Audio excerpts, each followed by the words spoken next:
Bisa dengar suara saya? Bisa mendengar?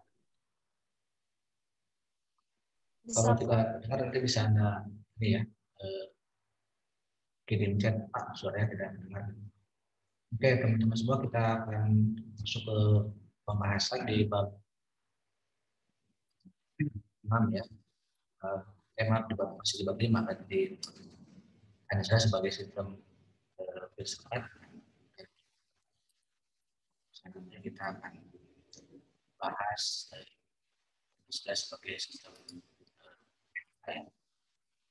ya, nanti kalau sudah ada yang sama saja.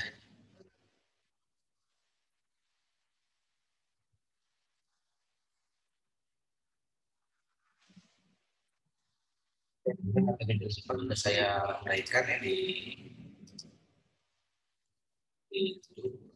ya, membahas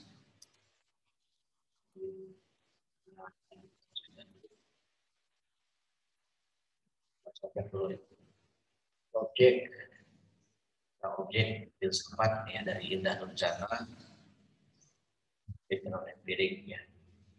Kemudian ada dulu berarti saya tentang geologi dan zoologi apa.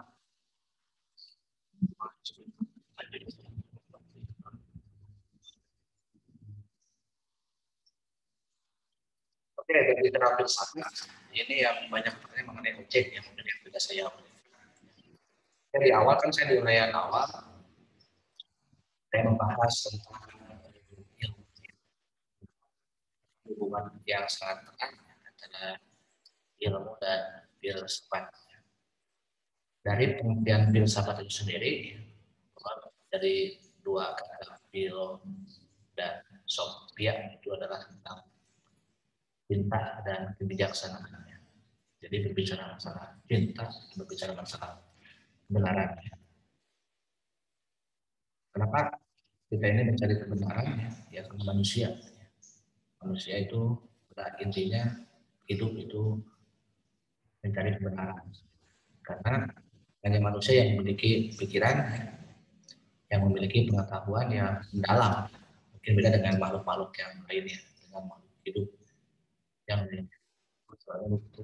Saya coba ganti headset dulu ya. Ya,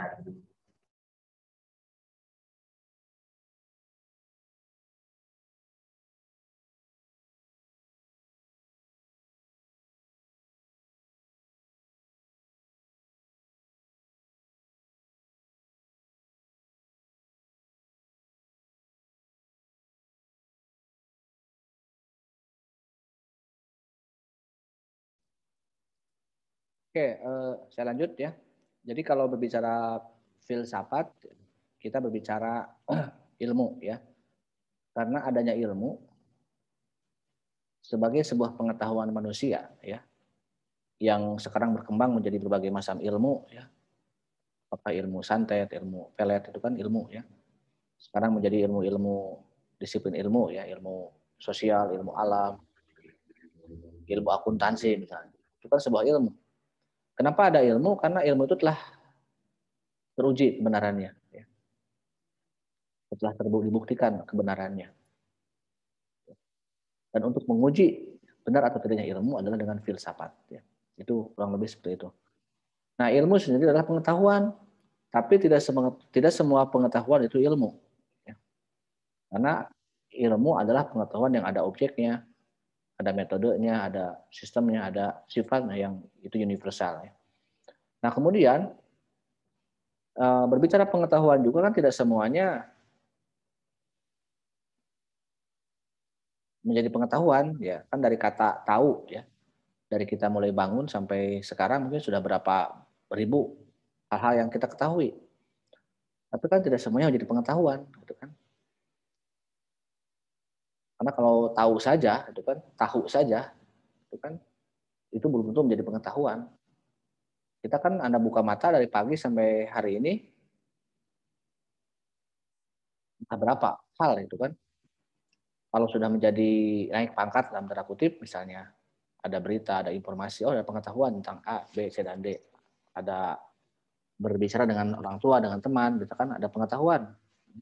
Ternyata tidak semua juga pengetahuan ada ilmunya atau menjadi ilmu, karena belum tentu ada objeknya, ada metodenya kan gitu. Itu kurang lebih ya perbedaan antara ilmu pengetahuan, dan tahu itu sendiri ya. Dari mulai kata-kata yang sederhana. Nah, objek sebagai salah satu syarat pertama dalam pengkajian ilmu ya. Jadi kita ini belajar berpikir ilmiah ya, berbicara filsafat. Materi filsafat ini materi kita belajar langkah-langkah berpikir secara ilmiah. Bahkan nanti pun kalau Anda ingin lulus atau syarat untuk menjadi sarjana kan ada menulis karya ilmiah. Dari mana kita menulis karya ilmiah? Skripsi itu kan karya ilmiah, tulisan ilmiah. Ya dari sini, dari berpikir ilmiah, itu kan. Nah, objek merupakan salah satu syarat utama ya kita dalam mengkajian sebuah ilmu. Kalau tidak ada objek, saya kira tidak akan ada ilmu, tidak akan ada ilmu pengetahuan. Apakah Pancasila itu ilmu? Kan sudah jelas ya saya uraikan. Iya, karena ada syarat-syaratnya, memenuhi syarat-syaratnya. Ada ilmu, ada objeknya, ada metodenya, ada sistemnya, ada sifatnya, gitu kan. Objek itu ada bagi dua ya, ada objek formal, ada objek material. Objek formal adalah objek kalau Pancasila ya, berarti objek secara formal. Yaitu ketika Pancasila dirumuskan oleh sidang-sidang BPUPK, dalam sidang-sidang PPKI kan ada beberapa rumusan-rumusan tentang Pancasila. Itu objek yang saat itu digali, dikaji oleh para perumus Pancasila. Sementara yang materialnya, berarti materi ya. Nah, ini yang paling penting juga sebenarnya. Ada yang empirik, non empirik. Nah, kalau kita pun kalau nanti Anda mau meneliti sebuah penelitian, membuat sebuah karya ilmiah, apakah itu mungkin yang sederhana makalah ya, atau nanti skripsi, ada objek empiriknya, data-data empirik, mungkin kalau bahasa data dan fakta itulah objek ya. Ada tidak kan gitu? Datanya, faktanya. Jadi kalau kita mau mencari kebenaran itu harus ada faktanya kan gitu. Itu kan langkah-langkah berpikir logis ya. Kenapa ada Pancasila? Karena ada manusia Indonesia. Kalau tidak ada manusia Indonesia, ya tidak akan ada Pancasila. Itu fakta kan yang tak bisa dibantahkan ya. Nah, sementara kalau kita lihat apa sih yang objek empirik, kalau kita lebih kerucutkan lagi ke dalam sila-sila Pancasila misalnya. Sila pertama adalah ketuhanan yang Maha Esa. Kalau kita ingin membuktikan secara empirik ketuhanan ya, bukan berarti kita ini membuktikan Tuhan secara material ya, bukan Tuhannya, ya kan? Tapi bukti bahwa manusia itu bertuhan itu apa? Secara empirik. Kalau material misalnya ada yang benda ya, ada perbuatan manusia misalnya yang bertuhan. Coba sebuah benda ataupun bangunan yang membuktikan bahwa bangsa Indonesia itu bertuhan itu apa? Berketuhanan. Contohnya apa coba? Sambil Anda belajar berpikir juga. Kira-kira apa? Candi, Yupa. Apa Sob? Yupa atau candi. Candi, tempat ibadah itu candi tempat ibadah bukan? Kalau yang tempat ibadah kira-kira apa? Masjid, gereja. Ya kalau misalnya itu ya, kalau kita lihat yang paling awal misalnya ada bangunan guha atau goa mungkin dalam bahasa Indonesianya ya, itu adalah bentuk bangunan tentang sebuah tempat orang untuk beribadah, itu kan guha ya. Ada perbuatannya, pesona atau ritual ya, ritual keagamaan. Ya termasuk juga tadi masjid, gereja maupun tempat-tempat ibadah lain. Itu adalah bukti empiriknya. Manusia berbudaya, berketuhanan adalah ada wujud secara empiriknya. Kan? Tidak asal, itu kan ya. Itu salah satu pembuktian ilmu. Ya. Kalau nanti Anda mau mengkaji ilmu akuntansi, ada nggak data empiriknya kan gitu? Ada nggak misalnya apa itu? Misalnya kalau akuntansi Anda mau meneliti ke kantor pajak misalnya. Ada nggak kantornya kan gitu? Harus jelas. Ada nggak orang di sana gitu? Ada nggak perbuatannya, aktivitasnya? Coba kalau Anda nanti membuat sebuah penelitian, kan harus ada objeknya kan? Siapa yang jadi objeknya gitu? Di mana tempatnya? Di mana lokasinya? Siapa orangnya? Bagaimana perbuatannya? Itu kan? Kalau misalnya di sana namanya kantor pajak, orangnya ada, tapi misalnya di sana hanya ada security saja misalnya. Itu kan belum tentu ya bisa menjawab permasalahan yang akan Anda teliti, itu kan. Jadi harus jelas, ya itu kurang lebih ya. Jadi setiap sila-sila Pancasila itu ada objek empirik maupun non empiriknya gitu kan. Setiap sila pasti ada ya. Sila pertama tadi sudah saya contohkan. Ya. Sila kemanusiaan, bagaimana perbuatan manusia, bagaimana bangunan manusia untuk tempat berpendidikan misalnya. Sila pertama, sila ketiga, misalnya, bagaimana tempat orang bersatu itu dalam membangun sebuah kerajaan misalnya. Itu kan sebuah budaya bersatu ya. Karena nggak mungkin membangun sebuah kerajaan tanpa adanya persatuan ya di antara masyarakatnya. Sila keempat tentang musyawarah misalnya. Kan ada tempat orang untuk bermusyawarah, rapat misalnya, ada balai kampung ya, ada balai desa. Itu kan sebuah fakta-fakta empirik bahwa manusia Indonesia itu bermusyawarah ya. Itu kurang lebih ya tentang bukti-bukti empirik dan non empirik ya. Selain ada metode ya. Makanya kalau Anda mau meneliti juga ada metodenya, ada metodologinya. Ya. Bagaimana metode yang digunakan? Kalau kita karya ilmiah kan ada kualitatif, ada kuantitatif misalnya. Banyak ribuan metode ya untuk menggali sebuah karya ilmiah itu. Ya. Ada sistemnya, ya. Ada sifat dari ilmu itu universal. Ya. Jadi kalaupun misalnya Anda ilmu ekonomi, ilmu akuntansi kan universal ya. Bukan hanya dibuktikan kebenarannya untuk orang-orang akuntansi misalnya. Sifat umum, abstrak ya. Ilmu itu kan seperti itu. Pancasila itu kan universal. Coba sila pertama apakah itu hanya untuk orang Jawa? Hanya untuk orang Islam? Kan tidak ya. Jadi universal. Anda misalnya ilmu akuntansi apakah hanya untuk orang-orang akuntansi? Penting nggak untuk masyarakat yang lainnya? Ilmu itu walaupun spesifik kajiannya ilmiahnya adalah secara khusus, tapi kan sifatnya universal. Ilmu itu setiap orang, saya misalnya orang sosial, saya juga butuh ilmu kesehatan karena suatu saat saya pasti akan sakit gitu kan. Jadi ada saling hubungan ya. Ilmu itu tidak berdiri sendiri pada akhirnya, pada output dari ilmu itu. Oke itu ya dari objek saya kira cukup dari Indah Nur Jana ya. Kemudian saya lihat satu persatu pertanyaannya ya. Nah, ini kita ke sistem filsafat ya. Kalau sistem filsafat ya, ada ontologi ya, ada aksiologi, ada epistemologi, ada aksiologi. Ini bertanya tentang aksiologi dari Haikal ya. Syarat sistem filsafat adalah aksiologi. Jika Pancasila sudah memenuhi syarat sistem tersebut, apakah nilai-nilai substansial sila-sila Pancasila itu dalam sudut pandang aksiologi ya. Yang kebermanfaatan ya. Jadi nilai-nilai yang muncul, yang digali sebenarnya kalau Pancasila memang nilai-nilai telah ada kan gitu.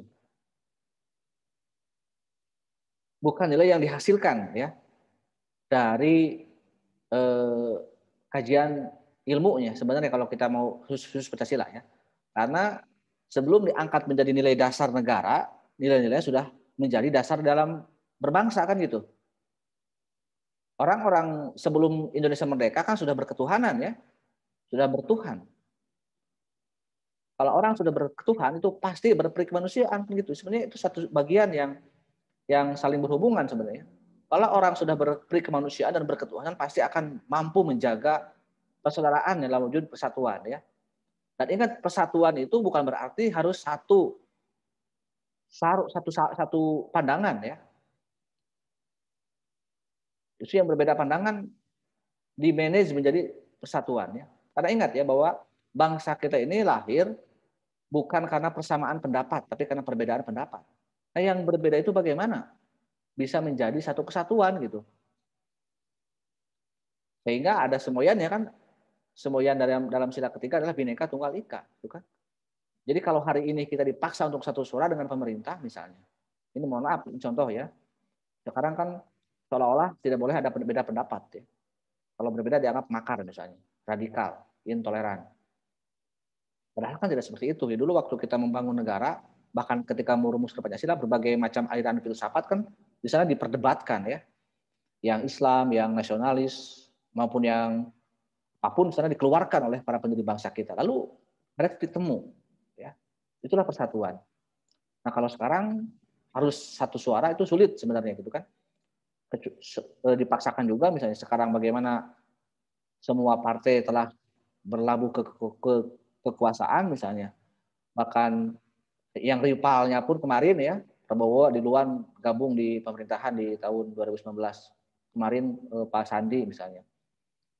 Memang itu salah satu indikator, tapi bukan tidak harus seperti itu ya. Yang berbeda pun misalnya kalau ada masyarakat yang ingin beda dengan pemerintah, ya bagaimana? Harusnya negara-negara dalam artian di sini yang membangun negara ini bisa mampu memanage perbedaan itu ya. Itu harusnya seperti itu. Dari sistem kebermanfaatannya itu adalah seperti itu ya. Kalau kita nilai-nilai dasarnya itu. Kalau nilai dasarnya sila ketiga yang Anda tanyakan dari Haikal, ya bagaimana nilai-nilai perbedaan pendapat itu harusnya mampu dipakai sebagai suatu energi positif dalam membangun negara ya. Kan nilai nanti kan ada musyawarah sebenarnya. Makanya kalau sistem filsafat ini ya, berbicara Pancasila ini bukan berarti kita ini melaksanakan setiap sila masing-masing ya. Sila pertama dulu dipisahkan dengan sila kedua atau sila ketiga dipisahkan dengan sila-sila yang tidak. Kalau memang ada perbedaan pendapat ya dalam wujud persatuan, makanya ada sila keempat. Kerakyatan ya. Kemudian permusyawaratan. Bermusyawarahlah. Harusnya kalau negara ini banyak perbedaan pandangan ya, jangan dulu memvonis orang bersalah misalnya. Oh, kamu berbeda nih. Kamu harus saya bubarkan. Kamu harus saya hukum. Apalagi hukumnya tidak adil sesuai dengan sila kelima kan gitu.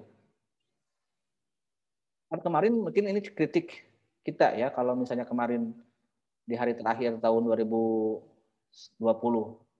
6 pejabat mengeluarkan pernyataan membubarkan salah satu ormas, katakanlah FPI, itu kan tanpa musyawarah, tanpa keadilan juga kan. Karena benar atau salahnya sebagai negara hukum adalah proses pengadilan kan gitu, bukan pernyataan negara. Ya, lepas dari pro kontranya ya harusnya berlaku adil lah pemerintah itu ya. Karena koruptor saja misalnya koruptor ya ini ya.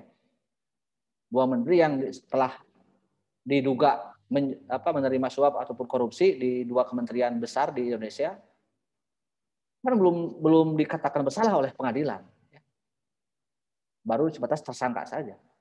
Sedangkan di negara yang mungkin secara hukum belum terbukti kesalahannya telah mengeluarkan menyatakan memvonis sebuah kelompok masyarakat dianggap itu terlarang, gitu kan? Itu mungkin yang harus kita kritisi sebagai akademisi ya, sebagai yang bisa karena kita ini menemukan kebenaran ya.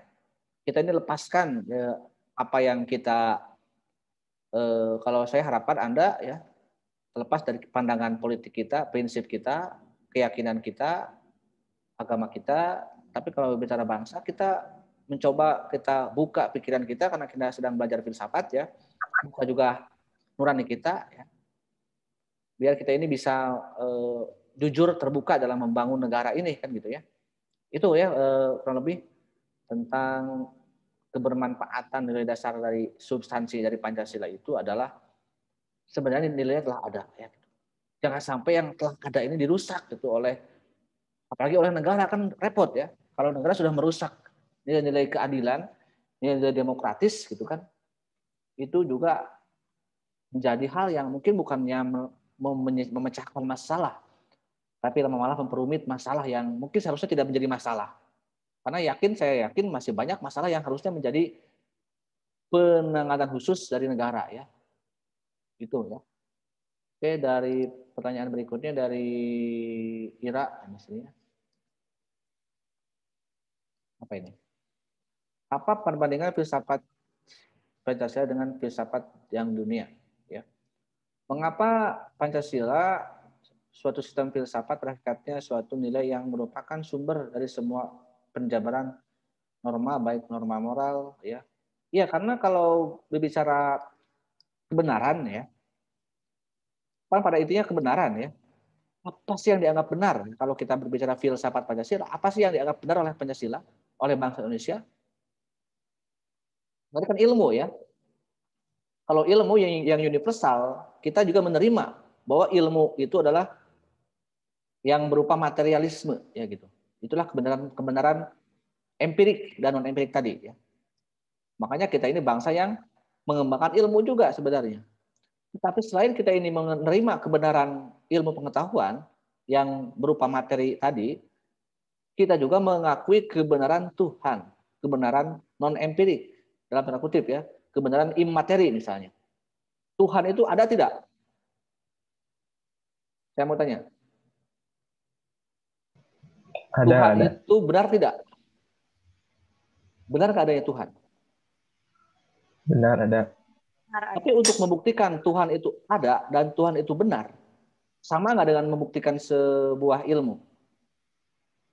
Dapat dilihat wujudnya, diraba, dirasakan. Tidak. Tidak. Tapi kan tetap benar kan? Jadi definisi kebenaran itu bukan hanya yang ada ya, dan yang benar itu bukan hanya yang nampak, yang terlihat saja. Itu bagi filsafat Pancasila. Sehingga banyak filsafat-filsafat barat atau filsafat bangsa lainnya yang mungkin mereka tidak mau menerima kebenaran Tuhan gitu kan, yang ateis itu. Bahkan banyak para filsuf yang ateis karena dia sibuk mencari, karena banyak kenapa orang-orang sangat begitu yakin pada Tuhan, padahal Tuhan tidak ada kan gitu. Karena seorang filsuf yang mencari Tuhan kemana-mana ya, mungkin mendaki gunung, lewati lembah ya, jauh jujuk anggang di teang lah, mencari Tuhan. Setelah dia berkeliling dunia tidak menemukan wujud Tuhan, akhirnya menyimpulkan Tuhan tidak ada. Bullshit katanya kan gitu. Ateis lah terjadilah gitu. Ya tapi kan tidak seperti itu ya. Karena pada hakikatnya benar itu kan di sini kan gitu ya. Keyakinan kan di sini ya. Mungkin hanya salah satu indikator saja. Nilai-nilai materi saja ya. Materialisme saja kalau kita tidak yakin, itu kan belum tentu menjadi sebuah kebenaran. Makanya kalau bicara kebenaran dalam artian filsafat, kita harus merasuk ke dalam hati gitu kan. Berenung ya, radikal itu kan seperti itu. Kita belajar berpikir sedalam-dalamnya sampai benar itu adalah yakin dalam hati nurani kita, hakul yakin ya. Sehingga memang ya yang namanya filsafat itu akan menjadi penjabaran pada nilai yang selanjutnya. Makanya dalam peta filsafat kan ada filsafat proses, ada filsafat produk ya. Nah, filsafat proses adalah bagaimana hakikat dari kebenaran itu sendiri. Sementara filsafat produknya, outputnya, hasilnya itu adalah etika. Nanti di bab 6 ya, di bab selanjutnya kan ada etika. Perilaku manusia itu sebenarnya dari filsafat gitu kan, dari pikiran. Kalau pikiran kita baik, ya pasti perilaku kita juga baik sebenarnya. Manusia itu kan seperti itu. Karena makhluk yang berpikir, yang berfilsafat. Karena dari sisi pengertian saja, filsafat itu adalah cinta akan kebenaran dan kebijaksanaan, itu kan? Mencintai kebenaran. Tapi kalau kita baru pada kebenaran saja, tanpa kebijaksanaan, berarti belum selesai dalam berpikir, ya, dalam berilmu, dalam mencari ilmu. Karena sekarang sedang berilmu, sedang mencari ilmu, sedang mencari kebenaran. Tidak salah Anda merasa orang paling benar ya, yakin bahwa kita sudah menjadi pribadi yang benar. Apakah ilmu Anda, apakah pikiran Anda? Tapi kan bukan hanya Anda kan, ada orang lain yang mungkin beda dengan Anda pikirannya. Saya merasa benar, Anda merasa benar. Nih teman-teman Anda di sini yang 36 orang ini di sini misalnya semuanya merasa paling benar. Coba kalau diadu bagaimana? Kekeh pada kebenarannya. Tanpa ada sikap bijaksana. Kira-kira akan akur nggak manusia? Ya tidak akan. Nah sekarang juga seperti itu kan dalam konteks bernegara, negara merasa benar, pemerintah merasa benar, rakyat merasa benar. Tanpa ada yang bijaksana, makanya ada kebijakan negara, ada kebijakan pemerintah, kan bijak. Ya. Itu ya, jadi pada intinya seperti itu, menjadi pedoman ya. Makanya harus benar pikiran kita itu, harus lurus, harus benar-benar gitu kan, bukan hanya emosi ya.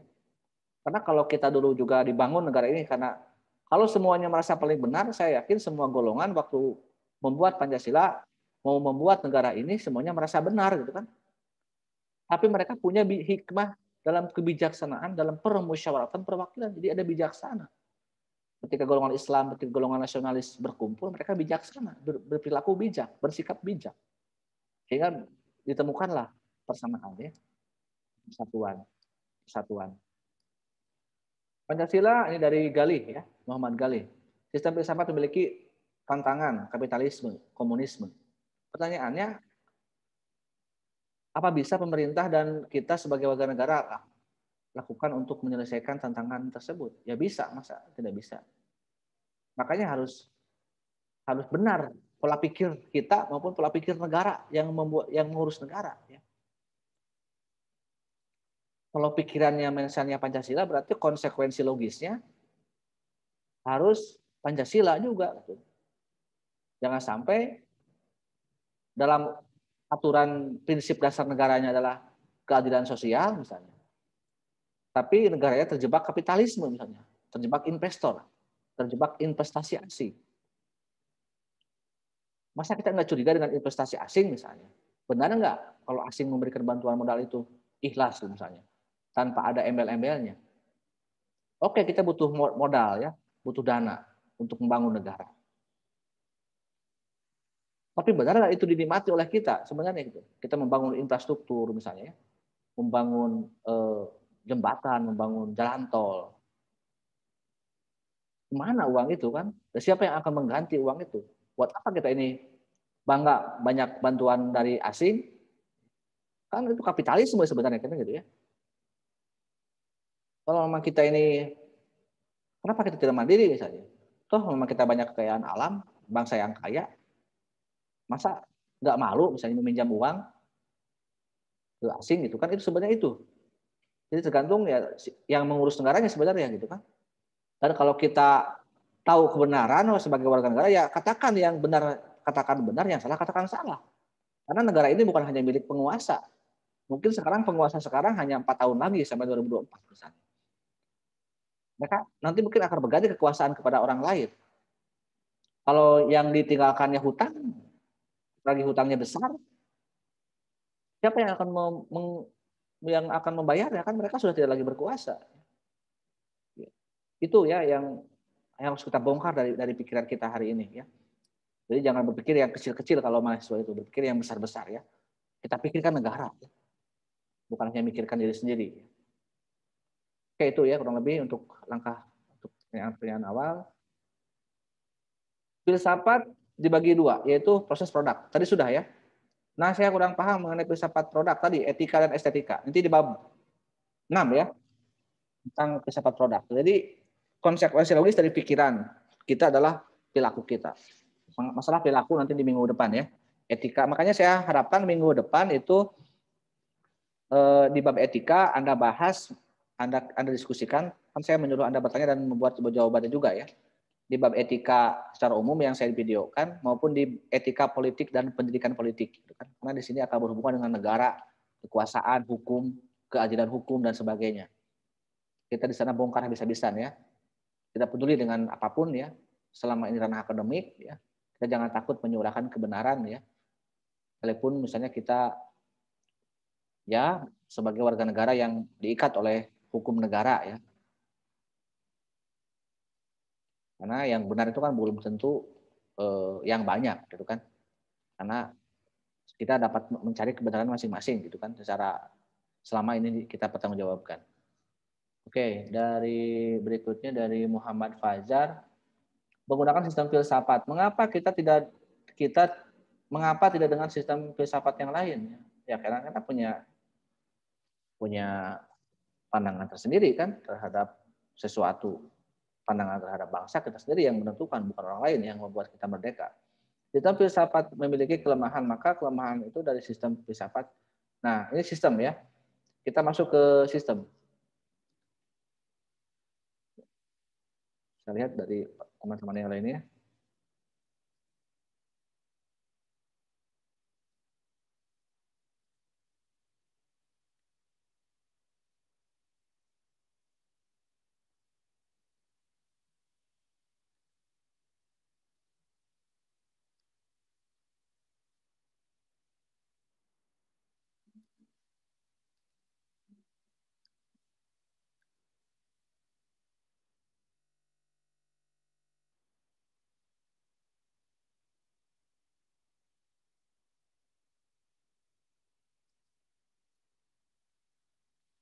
Oke. Dari Dima Aprilia.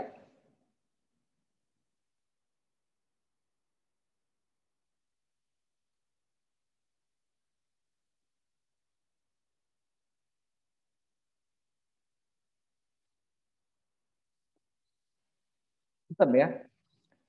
Sistem adalah satu kesatuan bagian-bagian untuk mencapai tertentu. Tujuan dari Pancasila sistem filsafat bangsa Indonesia. Bagaimana peran Pancasila sebagai sistem filsafat? Mengingat saat ini Indonesia sedang banyak konflik. Oke. Sistem satu kesatuan ya. Tapi ada bagian-bagiannya. Ini coba bisa dibuka yang masih belum membuka videonya. Kalau tidak ada kendala teknis, dibuka saja videonya. Nah, oke. Tapi ada fungsi sendiri-sendiri. Dan setiap bagian itu memiliki fungsi masing-masing. Tapi saling berhubungan, saling berkaitan, saling mengkualifikasi. Karena ada tujuan tertentu dalam sistem itu. Ya itulah gambaran negara ini kan banyak hal yang diurus oleh negara. Contoh misalnya kita sistem yang lain ya. Sistem mesin. Motor. Motor kan itu kendaraan ya. Untuk transportasi. Ngeng aja kan maju motor itu. Kan seolah-olah kita ini menganggap wah motor lancar lah jalan. Coba kita bongkar dalam mesin motor. Apakah itu satu bagian saja atau ada bagian-bagiannya? Coba dalam komponen motor ada apa saja? Sub-sub dari sistemnya. Ada rantai tidak? Misalnya kalau ya ada pembel, rantai, ada busi, ada kabel, entah berapa ribu kabel ya, berapa ratus kabel. Lampu, ada tempat untuk bahan bakar, ada knalpot, ada spion lah, semuanya ada. Kan itu ada fungsi masing-masing ya. Tidak ujung-ujung satu jenis motor, satu mesin brek aja tiba-tiba maju. Kan ada bagian-bagian yang memiliki fungsi masing-masing. Atau manusia, kita pribadi manusia ya. Sebagai individu, ada sistem tubuh organ tubuh kita. Saya lihat dari pagi mahasiswa yang berapa puluh di kelas ini juga ini ternyata ini tidak tiba-tiba satu wujud individu ya. Saya lihat Asri misalnya, Gali, Rizky, Ira di sini ya. Dita, Robi misalnya, Raden, Putri, Risa, Rifki, Masaribu, Frida ya. Ternyata ini semuanya beda-beda sistem tubuhnya gitu kan. Ada yang saya tidak melihat misalnya Gali, kok Gali mah semuanya mata semua misalnya. Kan takut ya kalau mungkin saya lihat Rifki di sini kok hidung semua misalnya. Kan pasti ya ada yang sama, ada yang punya kulit, darah, uratnya, kan hidungnya, telinganya, tangannya kan punya masing-masing ya, punya fungsi masing-masing dalam tubuh kita ini. Sehingga menjadi pribadi sebuah sistem gerak tubuh kita kan itu ya. Bisa bergerak, bisa hidup, bisa ngomong, bisa fungsi tangan untuk apa, fungsi kaki untuk apa kan itu. Itu kan satu sistem karena ada bagian-bagian yang memiliki fungsi masing-masing. Tapi saling ketergantungan, keterkaitan, saling mengkualifikasi. Karena tadi juga kalau motor misalnya, tiba-tiba motor Anda putus rantainya. Jalan nggak motor tersebut kira-kira? Anda mau ke kampus misalnya, kalau Anda mau ke pasar, rantai motor putus. Harus bagaimana motor itu? Harus sebagaimanakan? Ketika rantai putus harus dibawa kemana motornya itu? Atau kalau kita tidak bisa memperbaikinya? Perbaiki ke bengkel. Ke bengkel. Kira-kira kalau bengkel, kalau rantainya putus, yang diperbaiki bengkel kira-kira apa? Yang penting ke bengkel aja atau gimana coba? Kalau kita rantainya putus, kira-kira yang diperbaikinya apa? Santai enak. Rantainya. Kalau misalnya tiba-tiba bengkelnya malah mengganti spion, kira-kira akan lancar nggak? Tidak. Tidak. Ya. Mereka betapa pentingnya rantai itu kan memang itu untuk padahal kan yang lainnya lancar, rantainya putus kan tidak bisa jalan. Coba kalau misalnya Anda salah satu bagian tubuh Anda sakit misalnya. Kira-kira Angga akan nyaman nggak kalau ada yang Anda sedang sakit?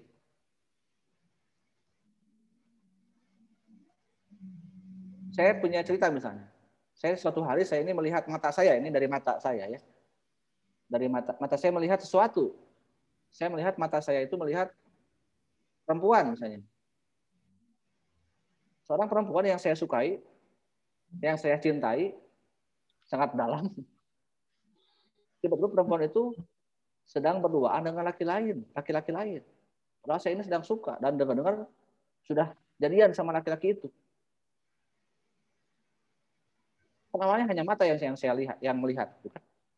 Tapi tiba-tiba dari mata yang ini semasa sakit, hati saya nyesek gitu kan, bahkan sampai panas dingin ya, sampai terbakar cemburu. Berarti saya sedang sakit hati.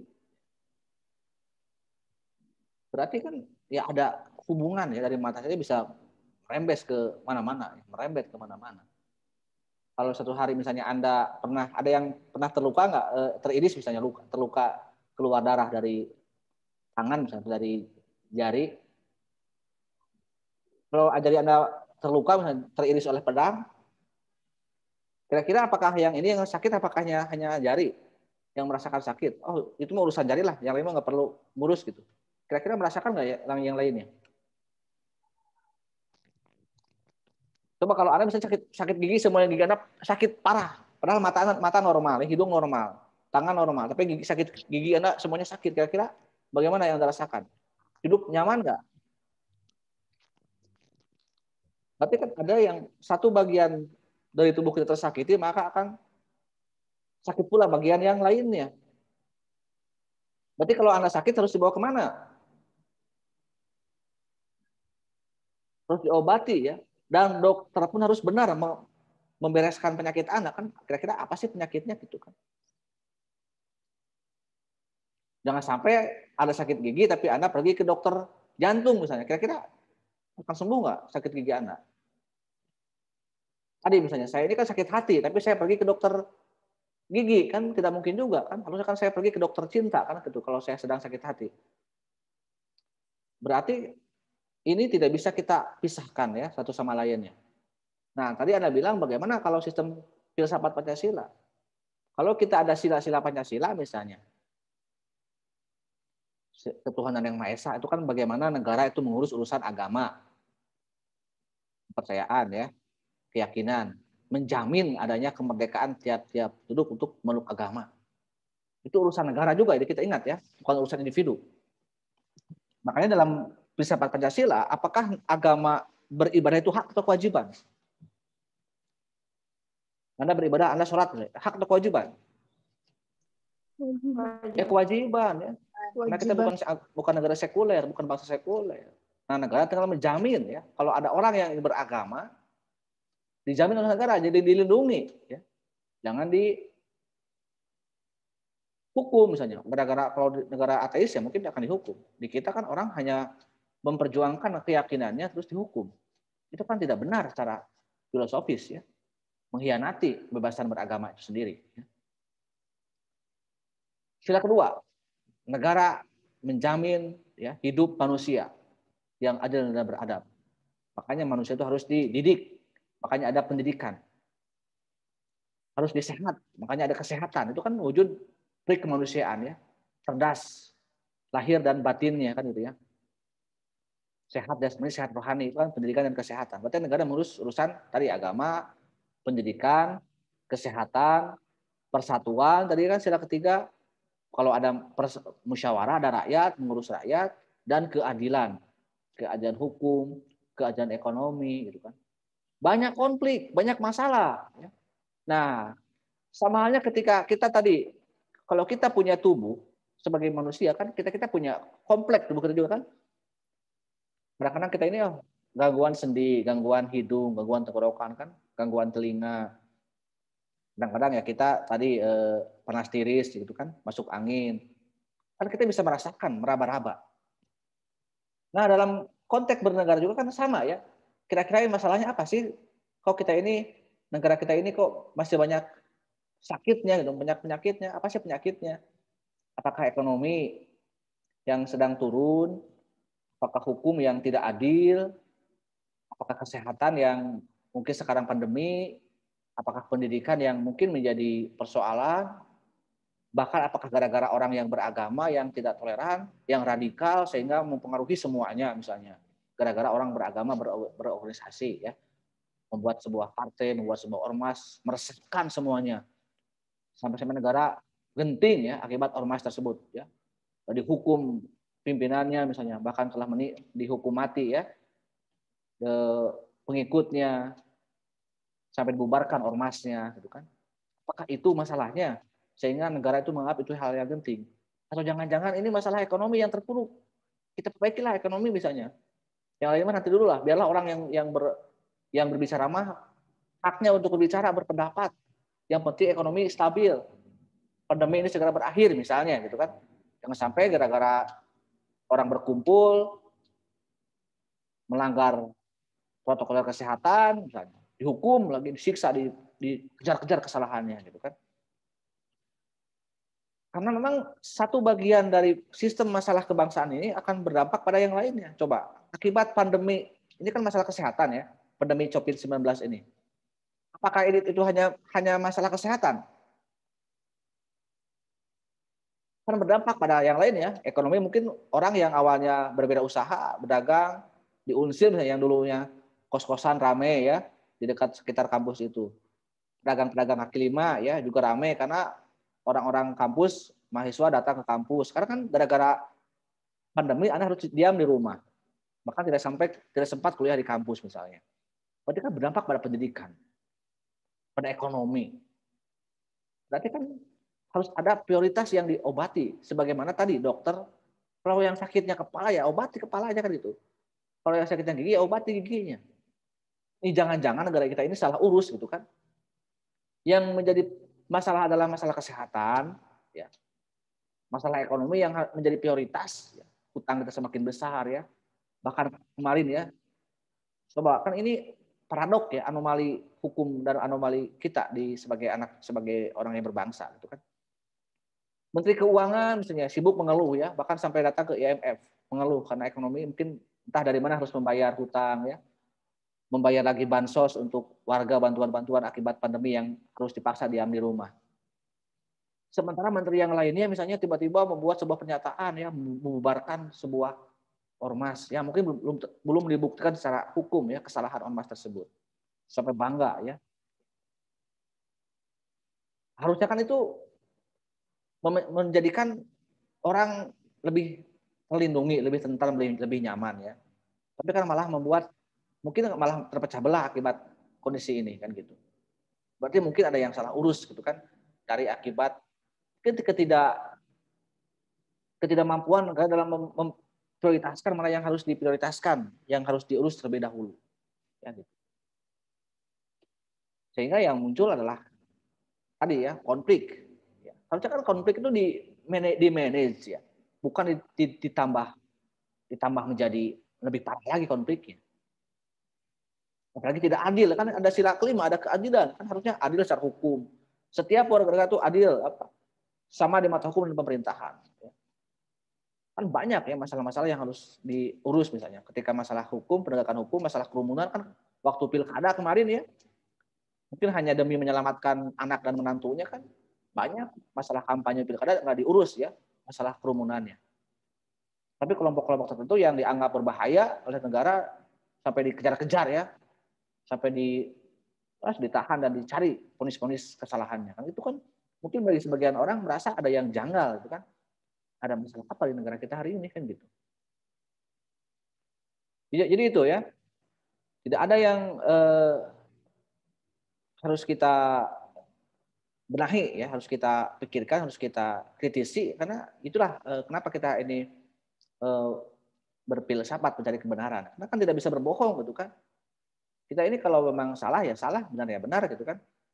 Kita gali sampai ke akar-akarnya ya. Karena dalam negara hukum sekali lagi ya harus melalui proses hukum gitu kan. Bukan melalui proses pernyataan. Coba sekarang koruptor, kan koruptor itu ya kemarin 2 menteri yang ditangkap kan mereka belum tentu bersalah kan karena belum terbukti secara hukum. Walaupun ditahan ya. Kali ini merasa tidak adil ya, koruptor yang sudah jelas-jelas ya. Coba Menteri Sosial misalnya kemarin, ditangkap terakhir ya, sebelum tahun baru. 300.000 ya harga sembako itu yang dilaporkan oleh ke negara. Membeli paket harga 300.000. Padahal dikaji itu harga aslinya hanya 170.000. Harga realnya ya. Kali 2.700.000 paket. Coba bayangkan ya. Cuma Anda kalikan 2.700.000.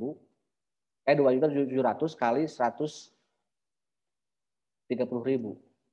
Berapa triliun itu ya. Yang mungkin dirampok dalam tanda kutip oleh oknum-oknum yang mungkin ya itu memanfaatkan situasi ya. Yang kata Tempo itu untuk kepentingan pilkada, partai penguasa ya. Nyebar kemana-mana uangnya. Bahkan Tempo sampai menemukan diterima oleh anak lurah katanya kan ya. Tapi di sisi lain mengajak-ngajak orang yang tadi pihak yang mungkin tidak jelas ya. Mungkin tidak tampak di mana ruginya. Kalau korupsi kan jelas ya, sembako yang harusnya bisa dibagikan ke mungkin 5 kali lipatnya warga negara yang membutuhkan sembako, tapi banyak yang memanfaatkan situasi, banyak keuntungan miliaran ya untuk kepentingan tertentu. Itu harusnya yang menjadi persoalan ya, prioritas utamanya. Sehingga memang sama ketika dokter tepat dalam mendiagnosis, dalam mengobati sebuah penyakit sehingga sembuh orang tersebut. Nah kalau negara ini tepat dalam membidik mana persoalan yang akan diobati, kalau dia seorang dokter berarti harus akan tepat juga kan itu. Oke lah kita urus dulu masalah keadilan, masalah kesehatan, masalah ekonomi. Dan mungkin kalau orangnya sudah merasa adil ya, mungkin ini sebuah analisis saya gitu ya. Kalau negara sudah berlaku adil kepada warga negaranya, setiap warga negaranya mungkin tidak akan, orang yang kritis pun mungkin akan mengurangi ya kritikannya. Saya yakin tidak semua orang mengkritik itu membenci negara ya, membenci pemerintah. Kalau mau berbesar hati negaranya misalnya. Karena kan resiko ya dalam demokrasi ini kan orang kalau siap menang ya siap kalah. Siap didukung, siap nggak didukung gitu. Dia banyak pendukung kan, ribuan jutaan pendukung. Ada kelompok yang mengkritik ya biar itu kelompok tertentu kan punya fungsi masing-masing kan. Saya bilang tidak perlu sama ya pendapat itu. Oke, kalau misalnya benar kritik kan didengar, kalau misalnya kritik itu didengar, oh benar saya negara kamu tidak adil misalnya, kamu tidak fair. Ya harusnya kalau dia mau menerima kritik berarti oke lah saya akan lebih fair lagi, akan berlaku adil lagi kepada setiap warga negara. Kan mungkin orang yang awalnya mau mengkritik pun akan berpikir dulu ulang kan, oh merasa puas dengan apa yang dia perjuangkan dalam rangka negara diingatkan, sehingga ada solusi kan gitu. Tapi kalau sekarang misalnya orang yang berbeda pendapat langsung divonis bersalah, langsung dibubarkan kelompoknya, ya udah. Kita kan tidak bisa ngapa-ngapain ya. Kita dalam kita hanya bisa nonton. Tapi kalau kita mau kan kita pun nggak bisa diam juga sebenarnya gitu kan. Walaupun kita ini nggak punya kekuasaan, tapi kan kita punya sikap. Ada yang merasa karena hak kita untuk menilai sesuatu ya. Apalagi mahasiswa ya. Karena sejarahnya kan kita ini jangan alergi ya, harusnya jangan alergi oleh kritikan. Bahkan dua pemimpin yang besar di kita, yaitu Bung Karno ya, sehebat apapun Bung Karno, sekuat apapun dulu Soeharto, Orde Baru, kan dia kalah bukan oleh lawan politiknya kan, dia kalah oleh gerakan mahasiswa. Kenapa? Karena Anda sebagai mahasiswa, mereka yang dalam dunia mahasiswa mereka masih fresh ya pikirannya. Jernih pikirannya, benar. Mungkin kalau saya berbicara kebenaran, mungkin saya sudah campur dengan kebutuhan materi ya. Kalau mahasiswa, saya yakin sudah, kalau dia benar-benar menjadi mahasiswa, yakin bahwa memang salah, ya salah, benar ya benar tuh, ikhlas gitu perjuangannya. Sehingga dulu berhasil menumbangkan orde lama, orde baru. Karena nurani yang bicara ya, bukan kepentingan. Karena kalau perang opini, kalau perang pendapat di pemerintah kan bisa selesai ya. Coba sekarang kan mungkin dunia kita, apakah ada yakin nggak misalnya merapatnya Prabowo dan Sandi ke kekuasaan itu mereka itu demi negara atau untuk menyelamatkan kekuasaan ataupun kepentingan bisnisnya? Coba aja nurani aja lihat kan, baik Prabowo maupun Sandi mungkin kalau kita bersuuzon ya, mereka kan Prabowo pengusaha, Sandi pengusaha misalnya ini kalau kita berbicara kepentingan yang lain ya. Mungkin mereka banyak ribuan miliar atau banyak uang yang terkuras ketika Pilpres kemarin ya.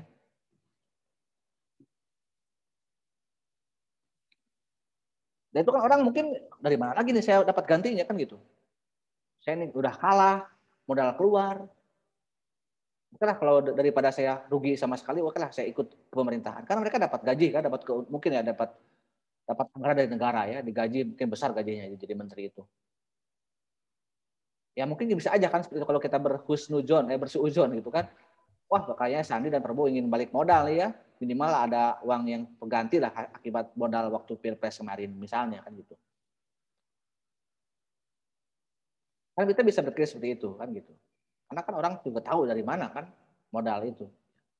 Walaupun dia orang kaya, saya yakin kalau rugi ya pasti akan dapat lagi keuntungan. Walaupun misalnya alasannya macam-macam ya demi persatuan, kan tidak menjamin juga ya dengan merapatnya Prabowo dan Sandi kan belum tentu pendukungnya itu dapat setia ya mendukung Prabowo dan Sandi, kan belum tentu juga kan. Bahkan malah anomali kan gitu ya. Prabowo Sandinya masuk istana, para pendukungnya masuk penjara kan gitu. Itu kan malah itu yang terjadi kan gitu. Jadi itu yang saya maksud ya. Jadi sistem filsafat itu mungkin harus satu kesatuan yang tadi ya. Harus ada mana yang menjadi prioritas yang dibenahi kalau memang ada konflik atau ada perpecahan ya di masyarakat. Oke, coba saya cek yang lainnya. Mengenai kebenaran relatif. Pak, apakah sifat dari kebenaran itu hanya bisa relatif ataukah sifat-sifat yang lainnya juga? Kemudian, apakah menjadi perbedaan antara filsafat spekulatif dan sains bersifat positif? Ya kan ada berbagai aliran filsafat ya. Ada positivistik, itu kan secara umum kan dibagi dua ya kalau berbicara filsafat itu. Ada ilmu yang alamiah, ada positivistik gitu kan. Kalau orang-orang eksak biasanya kan positivistik ya. Jadi kalau misalnya ilmu pasti ya, 2 kali 2 ya 4 gitu kan. Kalau nanti ada mau menggunakan metode misalnya angket ya, kuantitatif, berarti kan harus ada pengaruh sebab akibat. Tapi kalau Anda mau alamiah, mau kuantitatif, itu kan bisa aja Anda membuat sebuah analisis secara subjektif gitu kan. Wawancara gitu kan. Kan itu kurang lebih dibagi dua kan ya kalau nanti Anda mau membuktikan sebuah kebenaran ilmiah. Bisa dengan wawancara, pengamatan langsung sampai ke dalam, atau membuat sebuah angket. Itu kan itu tergantung nanti metode yang digunakan. Nanti mungkin Anda akan baca lagi ke sana ya kalau bicara kebenaran kan di dunia ini ya relatif sebenarnya gitu kan. Karena yang mutlak hanyalah kebenaran Tuhan ya gitu kan, yang tak bisa dibantah. Makanya kalau berbicara filsafat kita tidak bisa lagi membuktikan kebenaran Tuhan sampai disamakan dengan kebenaran ilmu. Tapi paling tidak kan tadi kalau Anda mau membuktikan benar atau tidak sebuah ilmu, kalau kita bicara ilmu ya, adalah dengan penelitian ya, objeknya, metodenya kan itu, sistemnya itu. Kalau bicara kebenaran dalam artian hukum ya negara, berarti ada proses pengadilan, ada hakim misalnya memutuskan bahwa terbukti bersalah secara hukum, tok palu.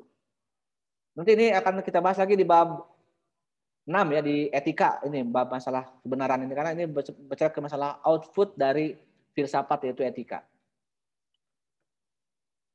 Ya.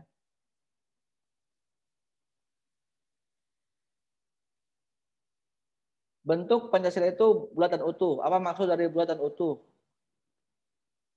Filsafat diartikan proses pemecahan masalah dengan suatu metode yang digunakan untuk pemecahan masalah kan tadi ya banyak berbagai macam metode untuk memecahkan.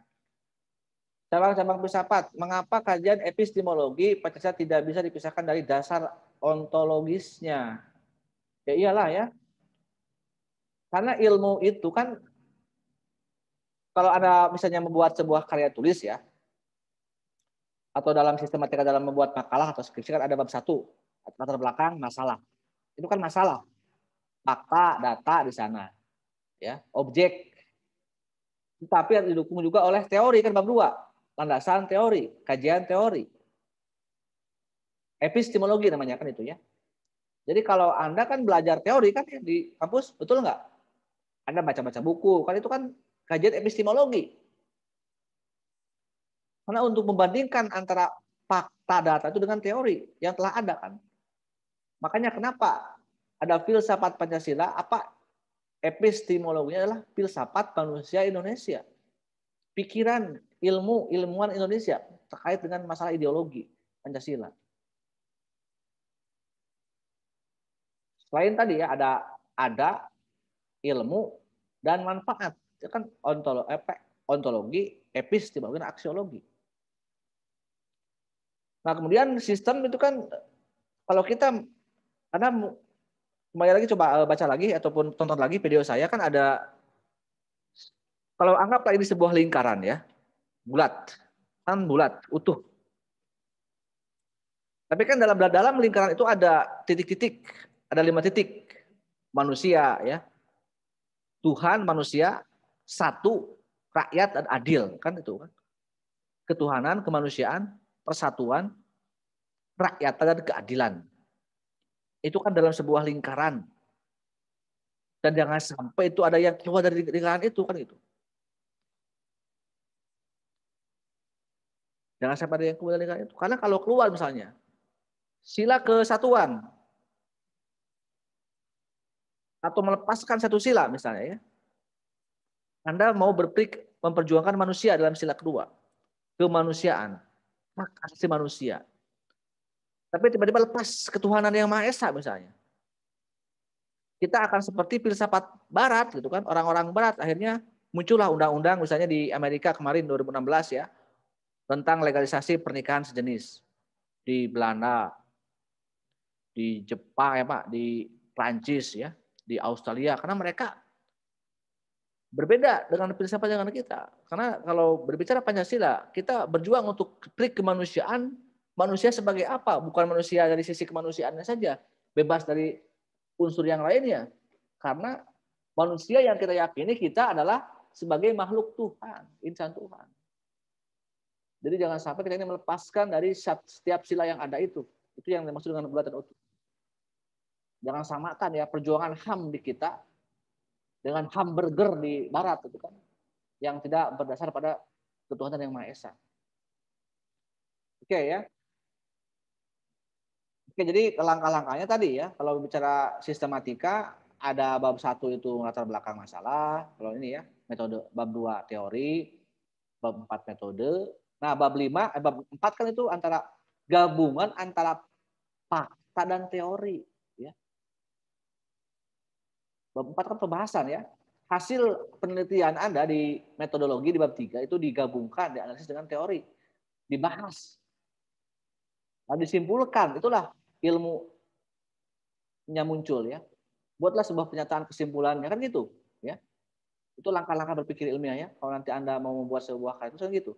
Anda baca dulu masalahnya, ada nggak faktanya, Anda baca buku teorinya, apa metodenya, Anda bahas di bab 4, lalu simpulkan.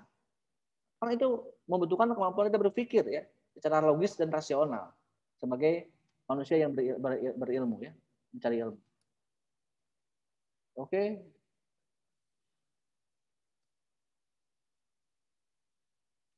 Kita sampai jam berapa ya? Sampai jam 10 lebih berapa?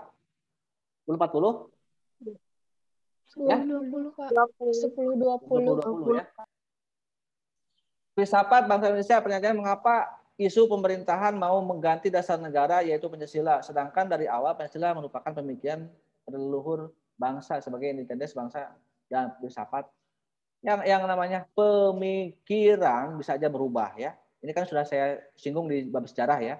Kita pernah melewati fase penggantian Pancasila walaupun tidak berhasil kan. Karena yang bisa mengganti Pancasila itu adalah negara ya yang duduk di kekuasaan. Anda tidak sadar waktu kemarin bulan Mei, mungkin sebelum Anda jadi mahasiswa ya, pernah rame kontroversi RUU Ormas ya. Undang-undang HIP sebelum Omnibus Law. Haluan ideologi Pancasila. Memang gagasannya pasti dari partai penguasa PDIP ya. Bahkan sampai ingin memeras Pancasila jadi Ekasila. Itu kan jelas-jelas nyata ya, ancaman ideologi. Karena kalau Ormas, kalau EPI kan diduga, HTI diduga akan mengganti Pancasila. Dengan apa menggantinya? Karena tidak punya kekuasaan ya. Ini kan saya berpikir logis aja ya, tidak berpikir subjektif sebenarnya. Ketika misalnya kemarin PDIP mengganti Ekasila menjadi Trisila dari Pancasila, kan itu jelas itu ancaman ideologi. Ingin mengganti rumusan Pancasila kan gitu. Tapi kalau HTI, EPI, HTI yang baru diduga, mereka dengan apa coba nggak punya kekuasaan? Minta uang aja enggak ke negara kan gitu. Cuma mengkritik negara aja karena berbeda sikap dengan pemerintahan ya nggak apa-apa kan, hanya kalau mengkritik ya dengan kritik lagi, harusnya dengan membalas kritik ya. Tapi karena yang berkuasa adalah pemerintahan ya udah, daripada mungkin dikritik udah aja bubarkan aja kan ormasnya kan gitu. Jadi itu ya. Orang bisa aja berubah pikiran atau berganti pikiran kan. Makanya harus ada etika politik. Nanti di bab 6 kita bahas etika politik ya. Hierarkis piramidal Pancasila. Mengapa sila pertama pokok yang dimerdasari menjiwai yang apa-apa kan sila pertama kan dasar dari semua sila ya. Kita meyakini Tuhan sebagai segala sesuatu yang penyebab sesuatu kan gitu. Kausa primanya adalah Tuhan. Kenapa ada manusia? Kenapa ada persatuan dalam diri manusia sebagai manusia, makhluk sosial manusia? Karena sebagai insan Tuhan kita ini kan. Kalau dalam bangsa Tuhan kan menciptakan manusia itu dalam konteks berbangsa-bangsa dan bersuku-suku untuk saling mengenal. Ya. Kalau dalam Islam kan itu ya ada ayat seperti itu. Mungkin juga dalam agama-agama yang lainnya kan. Kan Tuhan itu jelas menciptakan manusia berbangsa-bangsa kan gitu dan bersuku-suku. Itu aja kan. Jadi agama di kita itu bukan hanya sebatas untuk amal ibadah ya agama itu. Nilainya kalau saya berarti meyakinkan Anda ya, agama itu jelas lebih tinggi daripada Pancasila itu sendiri kan gitu ya. Nah, jauh sebelum ada Pancasila, agama telah ada dalam benak masyarakat kita, dalam bangsa kita. Pancasila hanyalah sebagai kesepakatan ketika kita menjadi sebuah negara kan gitu ya. Sedangkan ada yang lebih tinggi daripada manusia, dari karya manusia, yaitu yang menciptakan manusia kan gitu. Makanya sila pertama lah yang menjiwai dan mendasari sila-sila yang lainnya. Masa kita mau manusia misalnya, kemanusiaan mendasari menjiwai ketuhanan kan, emang kita yang menciptakan Tuhan gitu kan? Itu kan jadi kacau kan filsafat tapi pikiran kita kalau kita mau menjadikan sila kedua ataupun sila keempat atau sila ketiga sebagai sila yang paling tinggi kan gitu. Oke, lanjutnya sistem filsafat terdapat berbagai macam bentuk tantangan. Pertanyaannya bagaimana cara kita dalam generasi bangsa untuk menghadapi tantangan ya. Berbicara tantangan ya banyak tantangan makanya dan kita banyak cara untuk menghadapinya. Oke, kan statis dinamis ya tadi udah. Oke, untuk teknologi sikap kita, Anda kan ini di bab 7 ya di tugas kelompok. Ini kan saya minta pandangan Anda terhadap integrasi antara ilmu dan Pancasila ya. Saya coba lihat pertanyaan-pertanyaan yang lainnya, coba lihat di bagian akhir ya. Kalau ada yang belum ditanyakan dan belum saya komentari ya mungkin nanti bisa bertanya di lain waktu ya. Anda Pak, saya masih mengganjal nih misalnya. Apakah Pancasila sebagai ideologi dengan filosofi berbeda?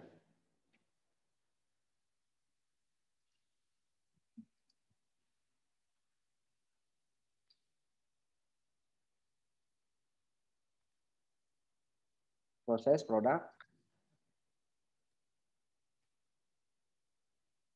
hampir-hampir sama ya pertanyaan-pertanyaan dari Anda ini. Kalau untuk sistem filsafat berbeda dengan sistem yang lainnya. Ya beda kan kita kalau yang lain hanya meyakini kebenaran materi ya, ilmu pengetahuan. Kalau kita selain meyakini kebenaran ilmu pengetahuan, juga meyakini kebenaran agama ya, Tuhan yang Maha Esa. Sistem pengetahuan, objek, metode, sistem ya. Persoalan ini sudah. Filsafat segi yang kita sebut berdasar logika, mana yang dianggap baik, buruk, etika, indah, estetika ya. Kan filsafat produk itu etika dan estetika. Yang ini saya tanyakan bagaimana filsafat mampu menjelaskan pengelutan antara baik, buruk, benar dan salah. Kan di sini ya. Kalau kita berpikir radikal, berpikir dalam, akan menemukan keyakinan itu kan. Makanya kalau Anda nanti mau meneliti sebuah karya tulis, sebuah penelitian di skripsi, kalau Anda misalnya mendengar pernyataan orang lain atau responden Anda bicara, yakin nggak? Ya tinggal tergantung Anda nanti kan. Kan Anda gunakan pikiran Anda kan dan nurani Anda kan itu aja sebenarnya. Kan subjektif ya kalau berbicara, kita kan menggunakan ilmu kita kan Anda bebas untuk, tapi kan harus ada dasarnya ya. Makanya kalau orang berilmu itu, kalau kita mau yakin akan kebenaran itu kan bukan hanya sebatas pada Anda mendengar berita misalnya, langsung Anda menyimpulkan kan tidak seperti itu. Dari berbagai sisi misalnya ya. Makanya sebelum Anda pergi ke lapangan untuk membuat sebuah karya tulis, membuat sebuah karya ilmiah, kan Anda baca buku dulu kan.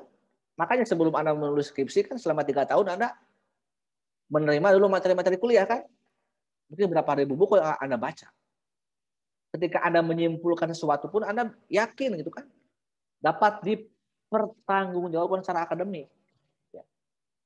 Tapi apapun intinya ya, secara umum saya harapkan bahwa kenapa kita ini manusia dituntut untuk berpikir dan mencari kebenaran.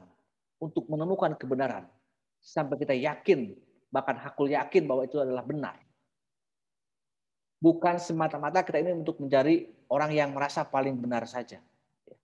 Silakan Anda menjadi orang yang paling benar. Merasa paling benar, itu hak Anda. Tetapi kita harus menemukan hakikat yang lain, yaitu bijaksana. Ya. Semakin tinggi ilmu seseorang, idealnya kalau kita mau berfilsafat dengan baik, berarti harusnya semakin bijak sikapnya. Ini yang berat ya. Nanti ini di bab minggu depan ya akan saya uraikan lagi ini. Mungkin modal-modal Anda untuk berpikir, untuk menambah wawasan ataupun pembahasan di bab minggu depan. Karena kita lihat ya, belum tentu ya kalau kita baru tahapan pada proses menemukan kebenaran secara intelektual, belum tentu kita ini akan menjadi pribadi yang bermoral gitu kan. Kita sudah banyak orang yang bermoral, yang berintelektual. Para koruptor itu kan mereka secara ilmu kurang apa coba kan? Secara ekonomi mereka kurang apa? Tapi kenapa korupsi? Itu kan ada yang salah dalam dirinya, dalam diri manusianya. Karena belum tentu ya. Makanya kita pun belum tentu ya, Anda, saya, walaupun kita ini banyak membaca, mungkin banyak belajar, banyak ilmunya dibandingkan dengan orang lain, tapi belum tentu moral kita lebih baik daripada orang lain yang tidak sekolah. Gitu ya. Ini yang berat ya di kita. Oke, untuk tugas kelompok yang bab terakhir ya, yang bab 7 yang kelompok itu, saya akan membedakan dengan yang lainnya, merubah penilaiannya. Salah satunya yaitu setelah kalau sudah selesai, tiap kelompok menguploadkan tugasnya di YouTube ya. Nanti Anda apakah punya channel tersendiri atau mau gabung dengan channel kelas, misalnya ada kelas YouTube angkatan 2020 misalnya. Untuk YouTube, untuk channel YouTube 2020 khusus untuk mata kuliah Pancasila ya. Kan di sana ada kelas A, B, C, D, kelompok 1, kelompok 2-nya berapa kan apa gitu kan. Nanti akan saya lihat penilaiannya dari banyak yang nonton dan like ya. Nanti tiap kelompok harus berlomba-lomba untuk mempromosikan ya karya kelompoknya ya. Kemana aja Anda promosikan ya. Dimulai nanti hari Senin ya untuk promosi untuk mulai ngupload di YouTube-nya. Tanggal 4 sampai nanti UAS ya. Tapi untuk tugas untuk filenya boleh nanti saya akan bikin kolom tugas kelompok ya di Classroom. Nanti di upload di Google Drive bisa dilihat. Bisa di-upload lah, nanti akan saya buat ini ya. Itu ya kalau lebih untuk pertemuan minggu ini kita kalau ada waktu kita nanti akan cari waktu lah. Sabtu depan saya kira masih bisa untuk menyelesaikan materi bab 7, bab 6 dulu ya. Bab 7 nanti akan kita diskusikan kemudian setelah Anda mengupload tugas-tugasnya di YouTube maupun di Classroom. Terima kasih. Assalamualaikum warahmatullahi wabarakatuh. Waalaikumsalam warahmatullahi wabarakatuh. Waalaikumsalam warahmatullahi wabarakatuh. Terima kasih, Pak. Terima kasih, Pak.